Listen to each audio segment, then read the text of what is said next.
কাছ থেকে আমি পারবো হ্যাঁ, কিনা, হ্যাঁ মাইন্ড কিনা মনে রিভিশন হচ্ছে করবে। পারবো।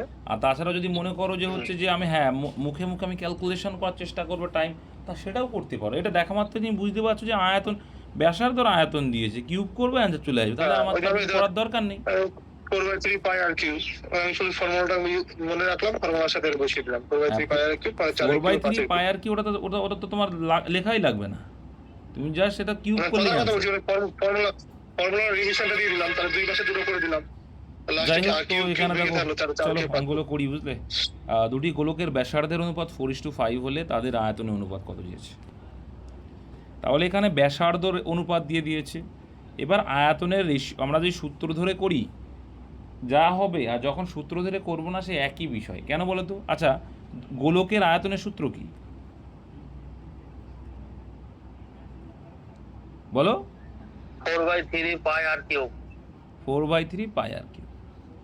এবার একটা জিনিস খেয়াল করে দেখো, যখন দ্বিতীয় আর একটা আছে ব্যাসার্ধ, মানে দ্বিতীয় দুটো গোলক আর একটা গোলক, সেখানেও তো সেই সেম সূত্র, 4/3 পাই আর কিউব। কেন আমি কিউব করতে বলছিলাম আগের দিন, যে কিউব করলেই হয়ে যায়। দেখো, তাহলে অনুপাতের ক্ষেত্রে কমন যে পার্টটা কেটে যাবে, তাহলে এই পার্টটা আউট।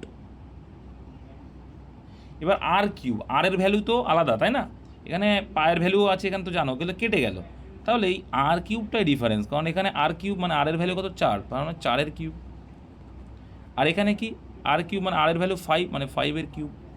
ওই জন্যই আগের দিন বলেছিলাম, ব্যাসার্ধ থাকুক বা পরিধি থাকুক বা ব্যাস থাকুক, তখন যদি আয়তন বের করতে বলে কি করতে হয়, কিউব করতে হয়। আর ক্ষেত্রফল বললে কি করতে হয়, বর্গ একক বলি না, তাই আমরা বর্গ করব, মানে স্কোয়ার করব, ব্যাস এইটুকু। তাহলে এখানে অ্যান্সার কী হবে, আয়তন মানে 64:125। ক্লিয়ার করতে পারলাম? ভাই বুঝতে না পারলে জিজ্ঞাসা করতে হবে, জীবনে ভয় করলে কিচ্ছু হবে না। নেক্সট যাব, তিনটি সংখ্যার অনুপাত দিয়ে দিয়েছে, তাই লসাগু দিয়েছে সবচেয়ে বড় সবচেয়ে ছোট সংখ্যার মধ্যে পার্থক্য কত। তাহলে আমরা যদি অনুপাতকেই সংখ্যা ধরে নিই, তাহলে এখন দেখো তো, যেটা অ্যান্সার চেয়েছে অ্যান্সার কত হবে অনুপাতের হিসেবে যদি যাই, কী হবে? সবচেয়ে বড় আর ছোটোটার পার্থক্য কত আছে অনুপাতের হিসেবে যদি ধরি, যে অনুপাতগুলোই মেন করে সংখ্যা, 4। তাহলে ডিফারেন্স দেখা যাবে 4। কিন্তু অ্যাকচুয়ালি কিন্তু এটা অ্যান্সার না, কারণ অ্যাকচুয়াল মানটাও এটা না, এটা তো অনুপাতের ক্ষেত্রে 4। তাহলে এবার আমি কী করে বের করতে পারি, এখানে লসাগু দিয়ে দিয়েছে, কুলু কি লসাগু, তাহলে আমি কি করব, এইগুলো লসাগু বের করব। তো 5, 7 আর 9 লসাগু কত হবে? একদিনে রেখেছিল কত, 315। 315। এবার 315। আমাদের হিসাবে বা অনুপাতের হিসেবে লসাগু এলো 315, অঙ্কে সেটা কত বলে দিয়েছে, 60। 1260 বলে দিয়েছে। Very good. কত গুণ বেশি এটার? 4 গুণ। তাহলে এটার দেখতে পাচ্ছি আমরা 4 গুণ বেশি। তাহলে 4 গুণ যদি বেশি হয়, 4 গুণ যদি বেশি হয়, তাহলে অনুপাতের থেকে কি পেলাম, ভ্যারি কি বলছে, 4 গুণ করে বেশি আছে। তাহলে আমাদের অনুপাতের হিসাবে যেটা 4 এলো, সেটা তো অ্যাকচুয়াল না, তাহলে অ্যাকচুয়াল আনতে গেলে কত গুণ করতে হবে, এই যে কত গুণ করেছি অ্যাকচুয়ালটা আনতে 4 গিয়ে, গুণ। 4 গুণ। তাহলে এটাকেও আমরা 4 গুণ করব, 16। 4 গুণ। তাহলে অ্যান্সার কত এসে গেল, 16। এইটাই হচ্ছে প্রসেস, শিখে রাখবে, মুখে মুখে অ্যান্সার করে বেরিয়ে আসবে। এবার একটা জিনিস ভাবো, যারা এটা পারবে তারা কি করবে জানো তো ভাই, কিচ্ছু করবে, দেখো এত ইজিলি তারা করে নেবে। দেখো 7 নং কত হয়, 63 হয়, হ্যাঁ। এবার দেখো অনুপাতগুলোর গুণফল, এখানে তো সব কী আছে, অনুপাত কী রয়েছে এখানে, মৌলিক সংখ্যা পরস্পর। তাহলে কি গুণফলটা এখানে 7 নং 63, দেখাই যাচ্ছে 63 ডবল কত, 126। এইগুলোই সিস্টেম, 4 করে নেবে, হয়ে গেল 4 গুণ বেশি। তাহলে এদের ডিফারেন্স 4, 4 4 16, 5 সেকেন্ড উড়িয়ে দেবে। কনসেপ্ট ক্লিয়ার রাখো। নেক্সট 3 দাগ, যদি কোনো একটি জিনিস এত টাকা ও এত টাকায় বিক্রি করে লাভ ও ক্ষতির পরিমাণ সমান হয়, এবার তোমরা জানো যে লাভ ক্ষতির পরিমাণ যখন, যত লাভ তত ক্ষতি যখন হয়, তখন কি করতে হয় ক্রয় মূল্য বের করার ক্ষেত্রে, তাই দুটোকে যোগ করে প্লাস, মানে বাই 2, তাই দুটোকে যোগ করে বাই 2 করলে কত আসছে, দেখো দুটোকে যোগ করলে কত আসছে, যোগ করো দেখি। এই যে ছোটোবেলার মতো যোগ করবে না, ডাইরেক্ট করে দাও না ভাই। 2850। দেখো দেখো 125 আর 625 কত হয়ে যাবে, ওই দুটো যোগ করে এইভাবে করো না ভাই, দেখো এইভাবে শেখো একটু। বাই 2। 625 মানে 750 আসলে এদিকে, ভেরি গুড। আর এদিকে 19 আর 14 যোগ করলে কত হবে, 30। কত আসছে,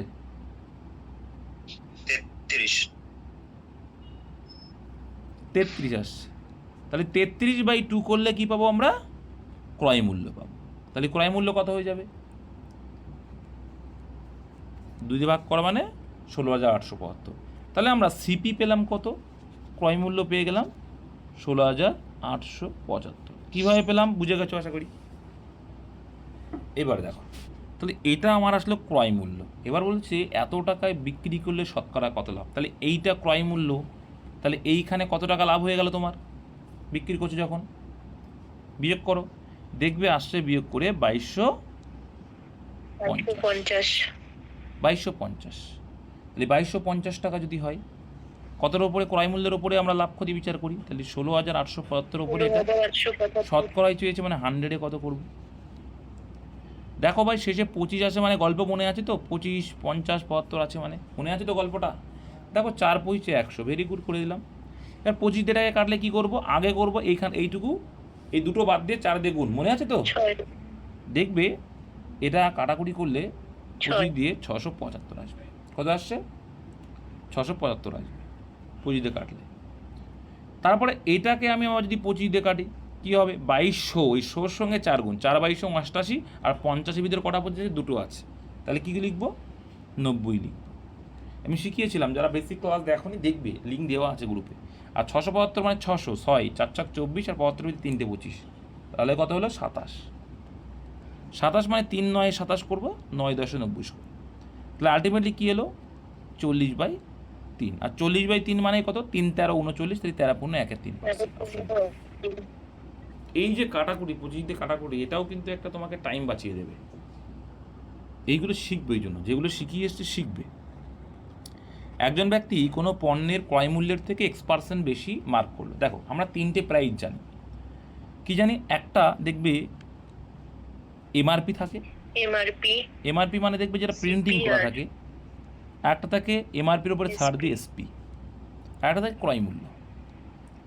দেখো এবার এইখানে একটা অঙ্কটা ভালো করে বুঝলেই বুঝতে পারবে, যে বলছে ক্রয় মূল্যের থেকে X% বেশি, ভেরি গুড। এবং মার্ক করা মূল্যের উপর 28% ছাড় দেওয়া হলো। কিচ্ছু নেই ভাই, সিম্পল। দেখো আবার এইদিকে বলছে 22% লাভ।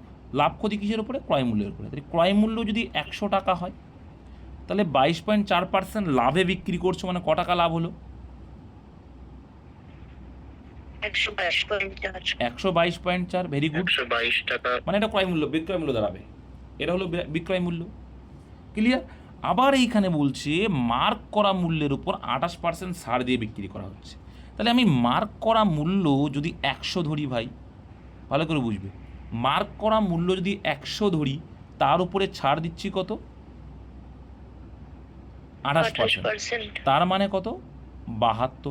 তার মানে কি? এই যে 72-এ গিয়ে দাঁড়ালো, এই 72টা মানেই হচ্ছে এইটা। কারণ বিক্রয় মূল্য একই দ্রব্যের উপর দুটো বিক্রয় মূল্য তো হয় না। তার মানে এটুকু আমরা বুঝে গেলাম যে কি, যদি তা বলছে, দেখো যদি তার লাভ 22% এক্সের মান চেয়েছে, তাই না?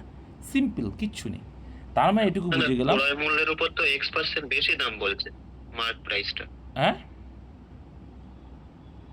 তোমরা তাহলে মূল্যের উপর X% বেশি দাম তো এমপিটা। হ্যাঁ, X% থেকে তো এমপিটা বেশি ধরতে হবে।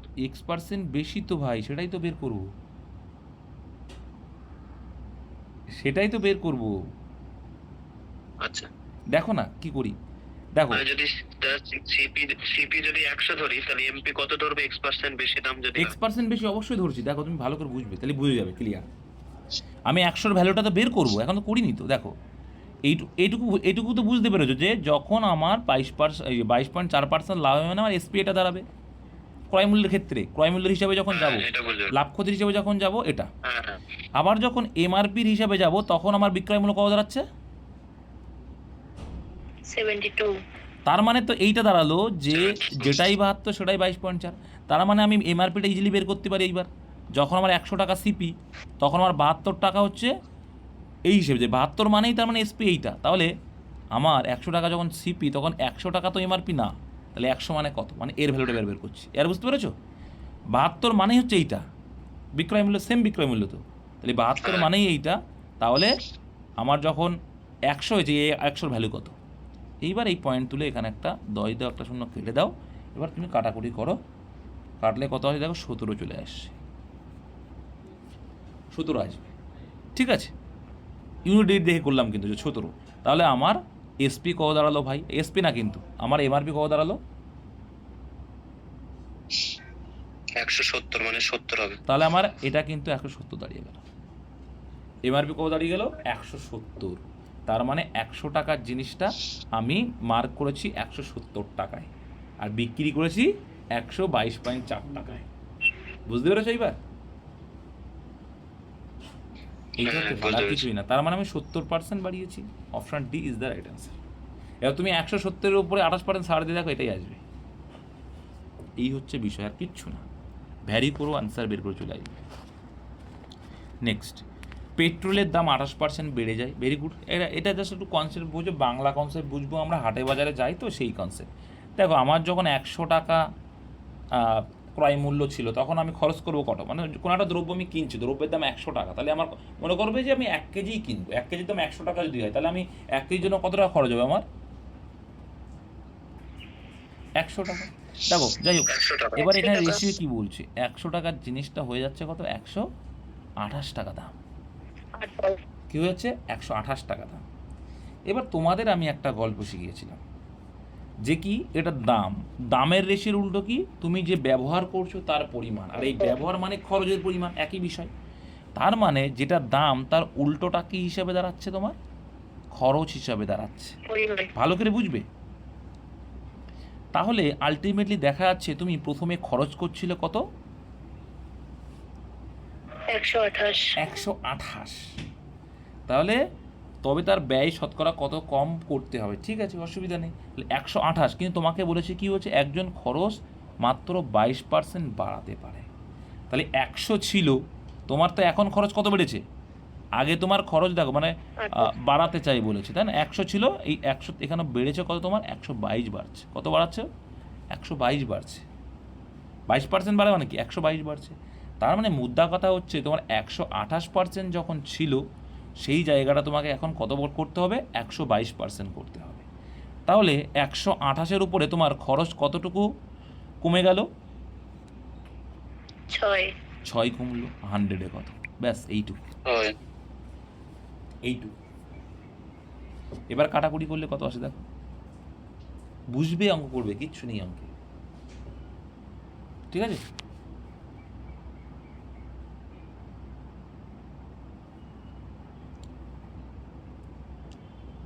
কাটাকুটি করো ভাই, কত আসছে?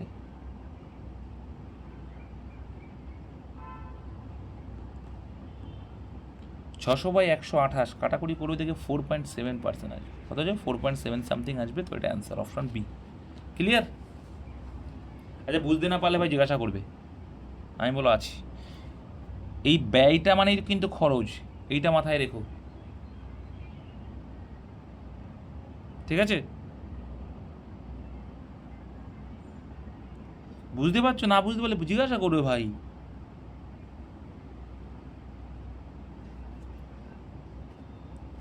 আমার কথা কি শোনা যাচ্ছে না নাকি?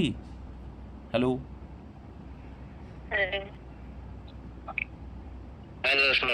কথা বলবে, ঠিক আছে? যদি একটি আয়তক্ষেত্রে কর্ণ, দেখো তাহলে আয়তক্ষেত্রে কর্ণ যারা নবাগত, নতুন একদম, এটা অ্যাকচুয়ালি কলকাতা পুলিশের মেনের মানে জন্য দিয়েছিলাম। তা তোমাদের তো একসঙ্গেই ক্লাস করাচ্ছি বর্তমানে, তোমাদের সুবিধার্থে। যেই এই রমরমা চলে আসবে তার তখন আবার চেঞ্জ। একটা আয়তক্ষেত্র দেখা যাচ্ছে কি, দৈর্ঘ্যটাকে যদি আমি এ ধরি আর প্রস্থটাকে বি ধরি, তাহলে দেখো এখানে দুটো এ পাবো, দুটো বি পাবো, তাই তো? এবার আয়তক্ষেত্রে কর্ণের একটা সূত্র আছে। কর্ণের সূত্র কি? রুট ওভার দৈর্ঘ্যের স্কোয়ার প্লাস প্রস্থের স্কোয়ার। এবার এটার ভ্যালু বাবা বলে দিয়েছে, কত বলে দিয়েছে? 18। এটার ভ্যালু বলে দিয়েছে কর্ণের 18। Very good. আবার বলছে যে পরিসীমা 48 সেন্টিমিটার। আচ্ছা, পরিসীমা মানে কি? চারিদিক দিয়ে ঘুরে বেড়ানো। তাহলে এই দিক দিয়ে এ ঘুরবো, বি ঘুরবো, আবার এ, আবার 4a কেন হবে? এটা কি বর্গক্ষেত্র? তাহলে এখানে দুটো বি আর দুটো এ আছে, তার মানে 2 ইন্টু এ প্লাস বি।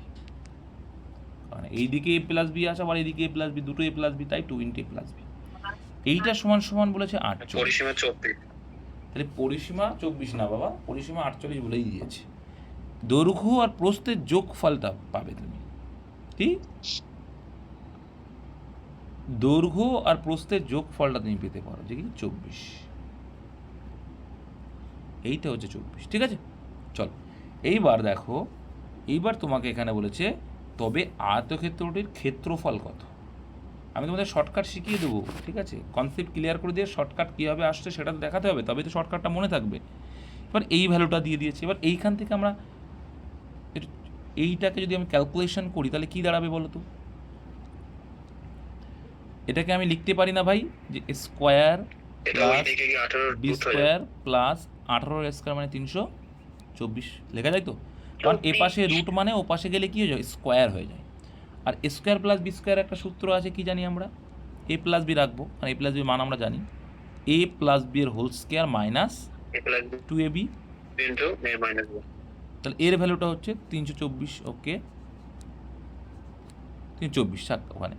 এইবার দেখো এ প্লাস বি এর হোল স্কোয়ার, তাহলে এ প্লাস এর ভ্যালু কত পেয়েছিলাম, কত 2 দিয়ে ভাগ করে 24, মানে অর্ধ পরিসীমা যাকে বলে 24।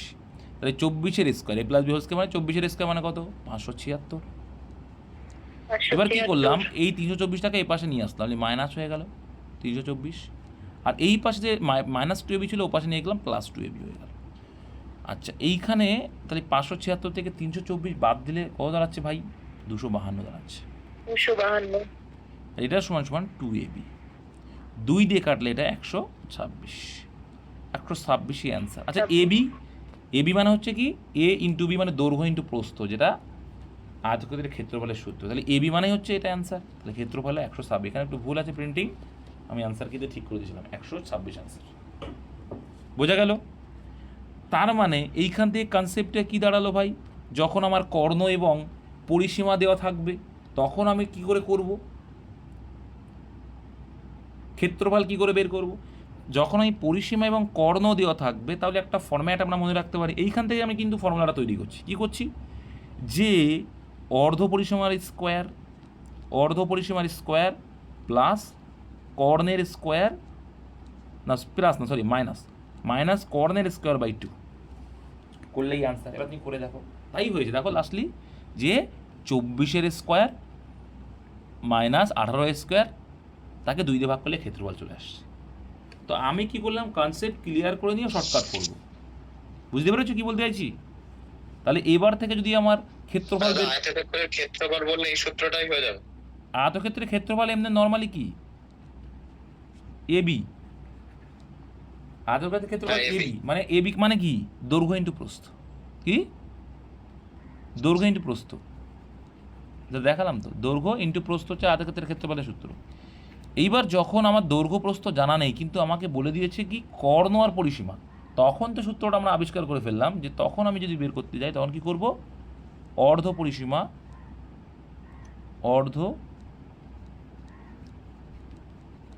পরিসীমা এর স্কোয়ার মাইনাস কর্ণের স্কোয়ার বাই 2। যারা এই ক্লাসটা করছো তাদের দেখবে আর অসুবিধা হবে না, এরকম যদি থাকে ক্লিয়ার হয়ে গেছে। এবার তুমি অর্ধ পরিসীমা, তাহলে 48 যদি পরিসীমা হয়, অর্ধ পরিসীমা কত 24, তাহলে 24-এর স্কোয়ার মানে কত 576, মাইনাস কর্ণের স্কোয়ার মানে কত 324 বাই 2, বিয়োগ করলে 252 বাই 2 কত হবে? এই জন্যই বলেন না প্র্যাকটিস মেক পারফেকশন। তাহলে এই যে এইটুকু তোমাকে করতে কতটুকু সময় লাগবে বলো এইবার? কিন্তু তার আগে কিন্তু এই কনসেপ্টটা ক্লিয়ার রাখতে হবে। অনেকে শর্টকাট শেখায়, কিন্তু কনসেপ্ট ক্লিয়ার না থাকলে না পরীক্ষার সময় মনে পড়বে না। ঠিক আছে, নেক্সট। একটি ভোটে 2 জন প্রার্থী, একজন মোট ভোটের 41% পায়, এত ভোটে হেরে যায়, তবে মোট ভোটের সংখ্যা কত? কিচ্ছু না, সিম্পল। তাহলে ভোট কত পার্সেন্ট হয়, মোট ভোট কত পার্সেন্ট হয়? 100%। আচ্ছা, একজন পেয়েছে 41%, তাহলে আরেকজন কত পেল? 59%। তাহলে এই ব্যক্তিটা হেরে গেল কত পার্সেন্টে? বিয়োগ করো 18%। আর সেই 18%-এ ভ্যালু বলে দিয়েছে কত? 5580 ভোটের পরিমাণ। এই 18% হারা মানেই হচ্ছে এত ভোটে হারা। তার মানে বলতে পারি যে 18% মানেই ভোট সংখ্যা 5580। Very good. তাহলে আমার অ্যান্সার মোট ভোটের সংখ্যা, মোট ভোট কত 100, তাহলে 100 মানে কত ভাই? কাটো অ্যান্সার। 310।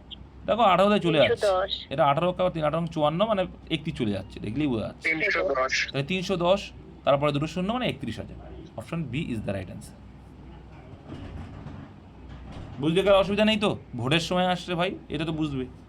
নেক্সট আবার একটা ভোটের অঙ্ক, কিচ্ছু নেই, করব।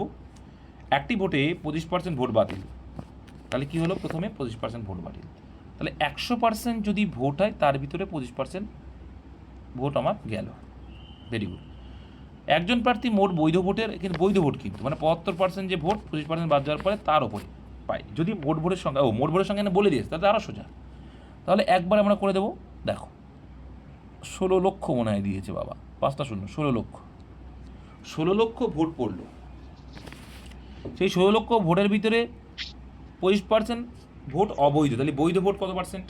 বাদ মানে 12 লাখ হবে। কত পার্সেন্ট? তার মানে 75% বৈধ। তাহলে 75%-এ কী লিখবো? 75/100। যারা অনেকে শর্টকাট 100।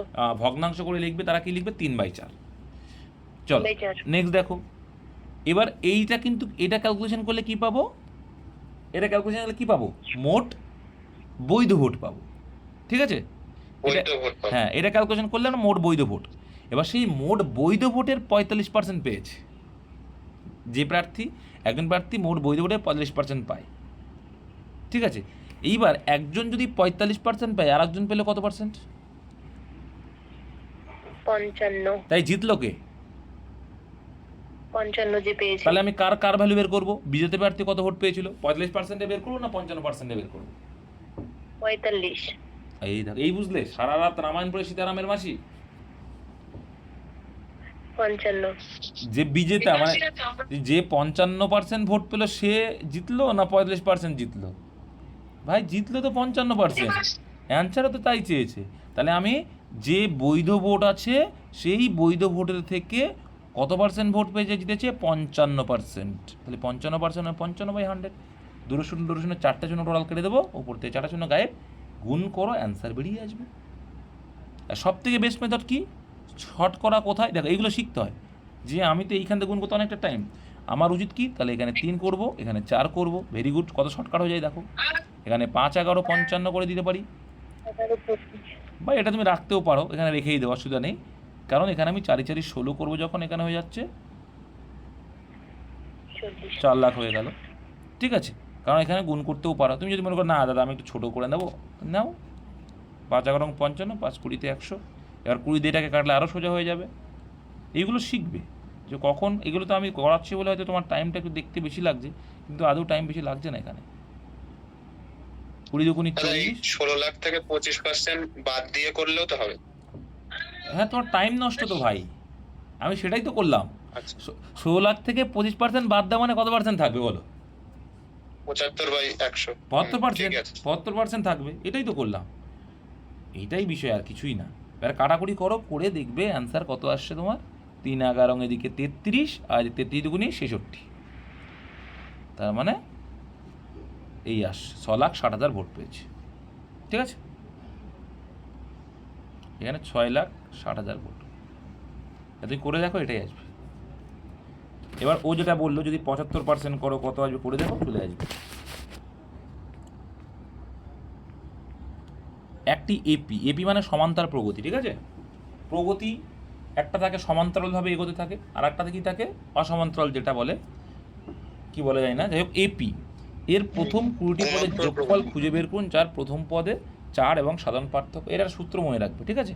যখন কোনো এপি বা সমান্তরাল প্রগতির যোগফল চাইবে, সমান্তরাল প্রগতির অঙ্ক এখনো পর্যন্ত আসেনি, না আসারও কোনো যে আসবে না বলা যায় না, একবারও না এসেছিল।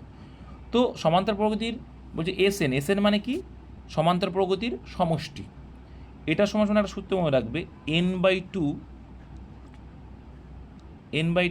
ইন্টু 2a প্লাস ব্র্যাকেটের ভিতরে n-1 ইন্টু ডি। এবার এখানে প্রত্যেকটা ভ্যালু জানতে হবে। এ মানে কি? এ মানে হচ্ছে প্রথম পদ, লিখে নাও দরকার হয়, আমি লিখে দিচ্ছি, স্ক্রিনশট করে নেবে। এ মানে হচ্ছে প্রথম পদ, মানে প্রথম যে মানটা দিয়ে থাকবে, প্রথম পদ। ডি মানে কি? ডিফারেন্স মানে সাধারণ পার্থক্য যেটা,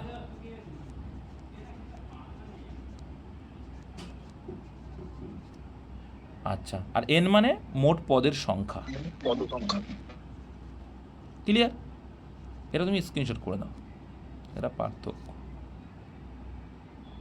এবার আমি এই সূত্র অ্যাপ্লাই করে অ্যান্সারগুলো করে নিই, দেখো কি বলছে।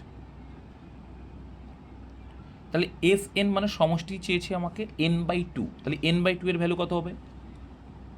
ডাইরেক্ট লিখবো কিন্তু n/2 এর ভ্যালু কত হবে? 10। 10। প্রথম 20টি পদ, আর n/2 মানে আমি 10 লিখবো। ওকে, 2a, এ মানে প্রথম পদ বলে দিয়ে 4, তাই 2a মানে কি লিখবো? 8। 8 লিখবো, ভেরি গুড। প্লাস n-1 মানে কত লিখবো? 19। অবশ্যই n এর ভ্যালু তো এখানে 20 বলেই দিয়েছে পদ। আচ্ছা, ইনটু ডি মানে কত, এখানে পার্থক্য কত বলে দিয়েছে? 1। ব্যাস, এটা ব্র্যাকেটের মধ্যে চলে আসে। তাহলে 10 ব্র্যাকেটের মধ্যে কি আসছে?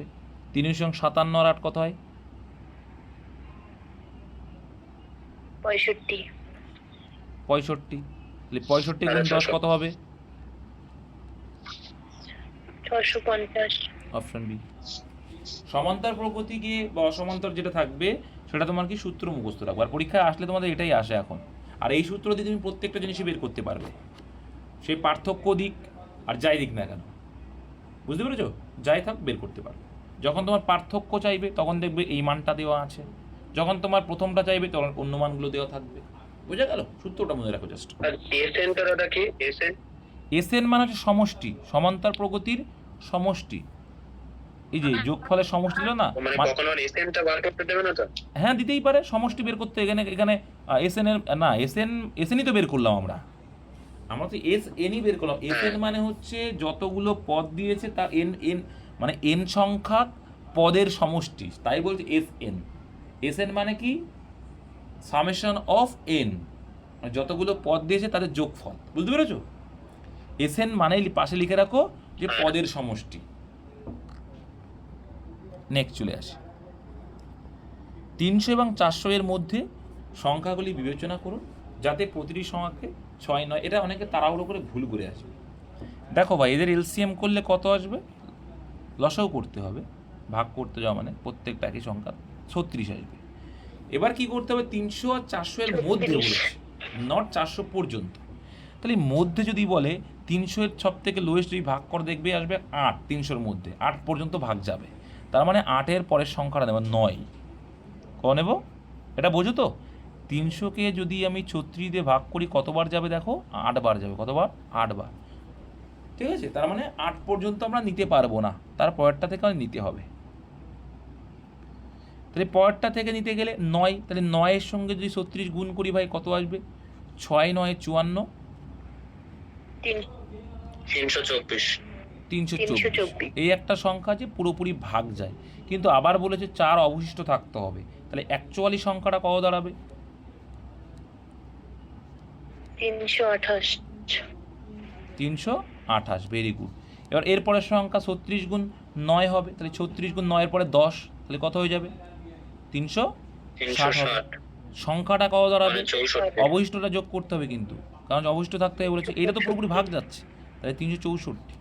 এরপরের সংখ্যাটা যখন আমি 11 করবো তাহলে 3 7 9 মানে হচ্ছে এখানে 6। 11 দিয়ে গুণ করা খুবই সোজা, যে কোনো সংখ্যাকে কী করতে হয় মনে আছে তো, যে পাতিয়ে দিয়ে পারে এই দুটোকে যোগ করলে হয়ে গেল 11 দিয়ে গুণ।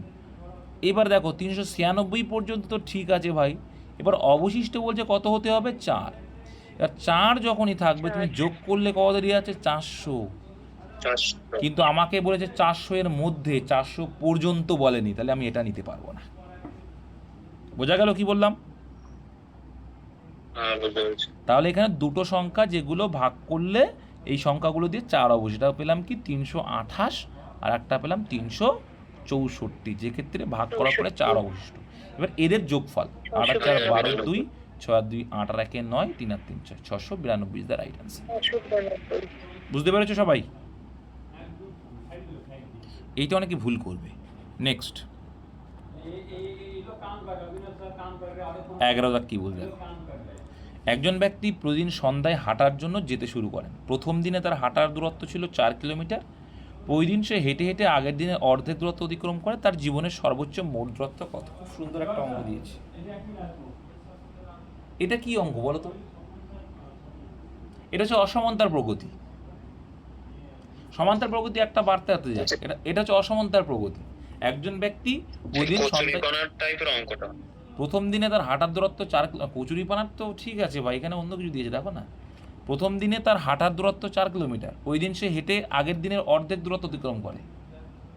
কচুরিপানার মতো না, কচুরিপানা কি ডবল হয়, ওরা সমান্তরাল প্রগতি করতে পারে, এটা তো অর্ধেক দূরত্ব অতিক্রম করবো, মানে কমে যাচ্ছে।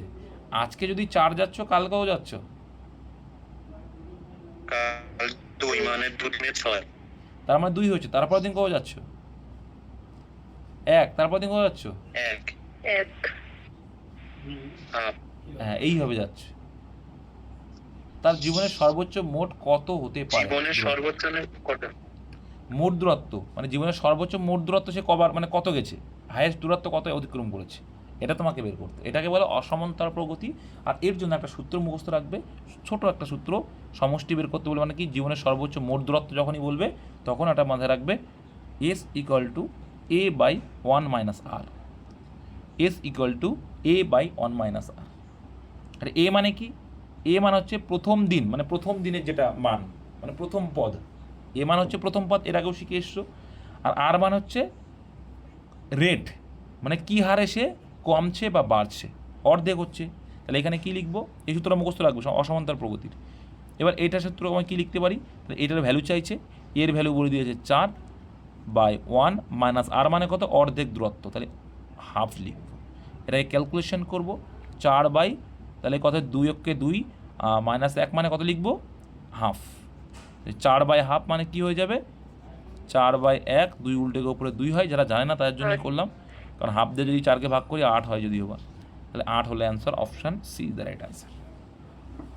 বুঝতে পেরেছো সবাই? এগুলো মুখস্থ করতে হবে, কিছু করার নেই ভাই, এসএসসির অঙ্ক এসব শিখে রাখবো আমরা, কেপি মেন দেবো আমরা, প্রিলিমস না, ঠিক আছে? এগুলো একটু নোট ডাউন করে নেবে, যেগুলো আজকে কিছু কিছু অনেকেই বলেছে দাদা এই অঙ্কে অনেকগুলো বেঁধে গেছে। ভাই বাঁধার মতো অঙ্ক কিন্তু ক্লাসগুলো করো, বাঁধবে না ধীরে ধীরে আর, কিন্তু এইগুলো নোট ডাউন করে রাখতে হয়, যেগুলো আমি জানি না ফর্মুলা কিছু যেগুলো আমাকে জানতেই হবে, যেমন সমান্তরাল প্রগতি অসমান্তরাল প্রগতি দিলাম, এগুলো আমি যেগুলো জানছি না বা বুঝতে পারছি, আমি কী করবো, আমার একটা আলাদা খাতা তৈরি করবো, ছোট্ট একটা খাতা, 5 টাকা দামের তো এখন নেই, 10 টাকা হয়ে গেছে হয়তো, সেই খাতাটাকে নোট ডাউন করে রেখে দেবে, যেটা আমার সমস্যা, অন্যের সমস্যা তো অন্য কিছু হতে পারে, তাই না? দুটি ভগ্নাংশের গুণফল দিয়ে দিয়েছে ভাগফল, যাই হোক ভাগফল, দেখো আমরা দুটি সংখ্যা বলুক আর ভগ্নাংশ বলুক, আমরা কি শিখেছি, গুণফল আর ভাগফল দিয়ে থাকলে এখানে বৃহত্তর মানে বড় সংখ্যাটা, বড় সংখ্যা বের করার ফর্মুলা কি বলছে, রুট ওভার কি, একদম রুট ওভার গুণফল ইন্টু ভাগফল, ভেরি গুড।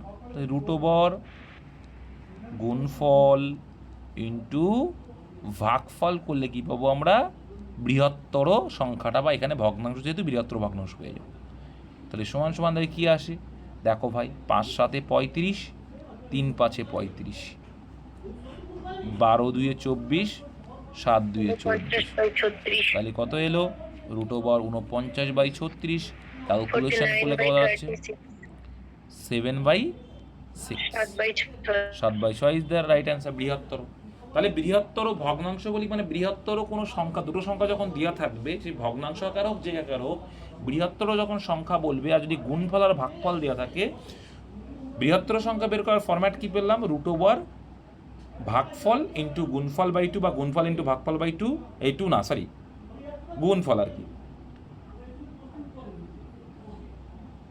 আর যদি ছোট সংখ্যা চাই তখন কি, গুণফল রুট ওভার গুণফল বাই ভাগফল, ব্যাস এইটুকু। আর যোগফল আর বিয়োগফল দেওয়া থাকলে কি মনে আছে তো, সেগুলো একটু রিকল করে নেবে। তাহলে এখানে ছোট সংখ্যাও যদি চাইতো আমরা কি করতাম, দেখো ছোট সংখ্যার ক্ষেত্রে কি হবে, তাহলে রুট ওভার 14/15 গুণফল ভাগ ভাগফল, গুণফল ভাগ ভাগফল, তাহলে এটাকে আমরা কি লিখতে পারি, রুট ওভার 14/15, যার আগে ভাগ হয় ভগ্নাংশ থাকলে উল্টে যায়, 24/35। এবার যদি কাটাকুটি চাইটা করে দাও, 3 8 24, আর এদিকে দেখা যাচ্ছে 3 5 15, এদিকে কত আসছে, 16/25, এখানে 16/25, 2 আসছে, এখানে 5, 7 দিকে গেল, তাহলে আসলে কত, 16/25, তার মানে 4/5 হচ্ছে ছোট ভগ্নাংশ। বোঝা গেল? এবার তুমি গুণ করে দেখো ভাই, এদিকে বড় ছিল 7/6 আর এদিকে পেলে 4/5। এবার গুণ করে দেখো আসছে কিনা। 4 7 28, 5 6 30, ভাগ করলে 14/15 আসলো গুণফল, 2 দিয়ে ভাগ যাবে যেহেতু। আসলো? আসলো কি? আসবে, অবশ্যই আসবে। এটা তাহলে ছোট সংখ্যা বড় সংখ্যা বের করার ফরম্যাটটা শিখিয়ে দিলাম। চলো, একটা লোক একটা বর্গাকার প্লট ধরে তির্যকভাবে হেঁটে গেল। একটা বর্গাকার প্লট মানে বুঝো, ভালো করে বুঝলেই অঙ্কটা একদম সোজা।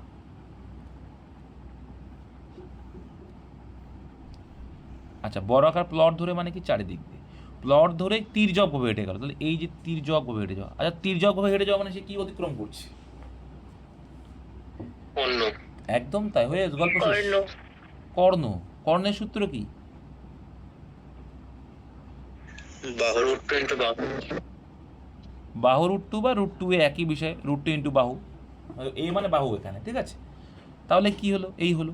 এবার দেখো প্রান্ত বরাবর না হাঁটার মাধ্যমে আনুমানিক কত শতাংশ দূরত্ব সংরক্ষিত হলো। তাহলে দেখো যদি এই দিক দিয়েই প্রান্ত বরাবর যেত তাহলে কটা এ যেত? একটা এ আর একটা এ, তাই তো? এখান থেকে আমি এখানে পৌঁছাচ্ছি, তাহলে কি দুটোই অতিক্রম করতো। তাহলে আমার 7 6 কত হলো? কত হলো 7 6? বিয়োগ করলেই তো পেয়ে যাবো, মানে 2 এর থেকে আমি √2 এ বাদ দেবো, 2 এর থেকে মাইনাস √2 এ করলেই তোমার অ্যান্সার বেরিয়ে আসে, তাই তো নাকি? আচ্ছা বুঝতে পারছো আমি কি বলতে চাইছি? হ্যাঁ বুঝলাম, কিন্তু মান ঠিক ভালো লাগে। মান দেবো ভাই, চাপ কিসে? এবার দেখো, তাহলে এইটুকু বোঝা গেল যে আমি যদি যেতাম তাহলে এখানে আমি এই একটা দূরত্ব, এই একটা দূরত্ব ধরে নেবে, এর ভ্যালু বর্গাকার যেহেতু কত ধরে নেবে? 1 করে। বর্গ মানে কি? বর্গ মানে মনে আছে তো, চারিদিক দিয়েই 1 1 করে। তাহলে এইখানে যেহেতু এর এ মানে কি, আমি 1 ধরে নাও, কোনো অসুবিধা নেই।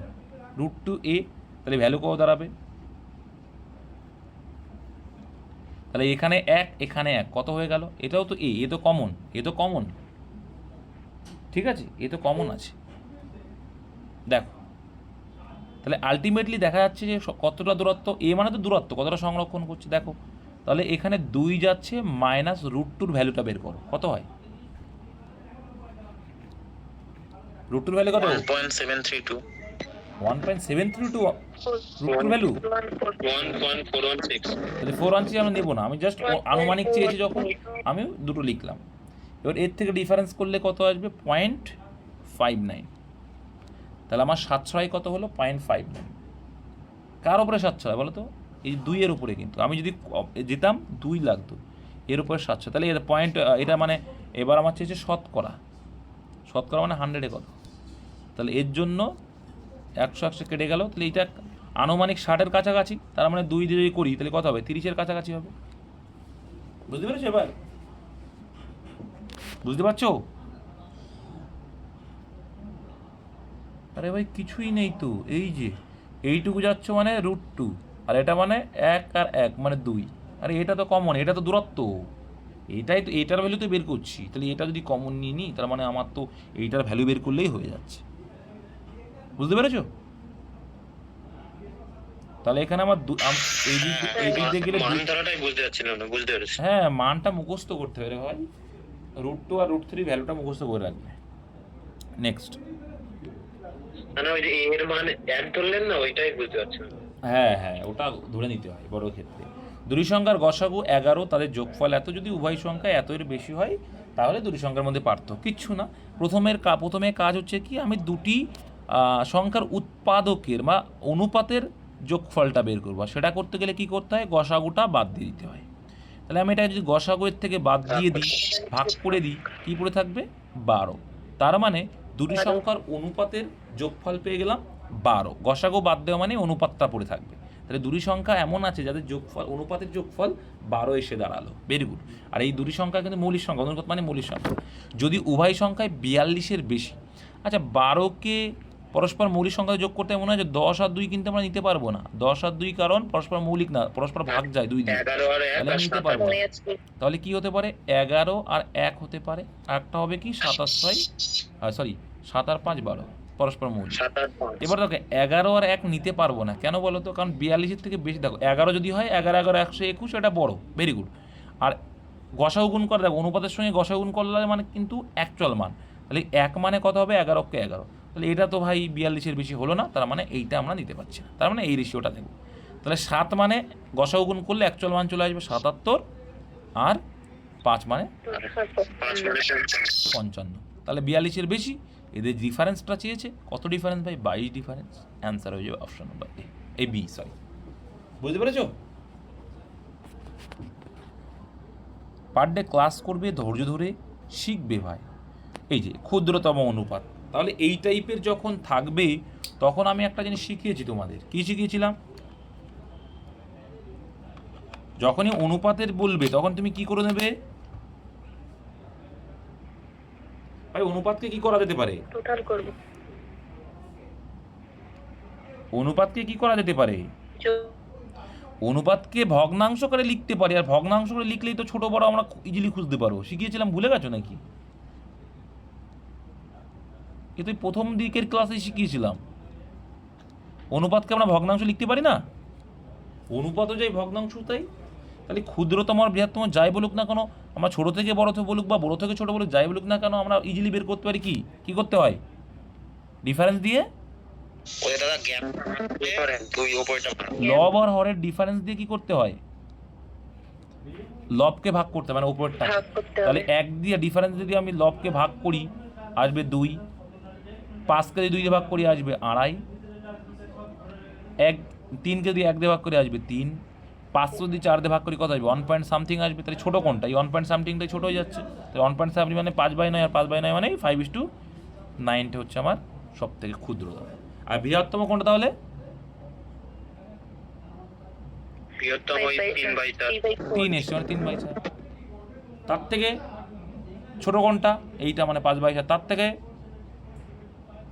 ছোট এইটা, আর এইটা একদম 2/3 এইটা। এই রুলস, আর কোনো কিছু না। ভগ্নাংশে ছোট বড় বলুক বা অনুপাত বলুক, এই টাইপের অঙ্ক একটা এসেছিল 10:11 ভিতরে বড় কোনটা। অনেকেই ভুলভাল করে চলে এসেছিল। এই 15টা অঙ্ক কোথাও বুঝতে অসুবিধা হলে জানাবে। কিছু শিখবে, অল্প করে শিখবো, কিন্তু শিখবো আমরা।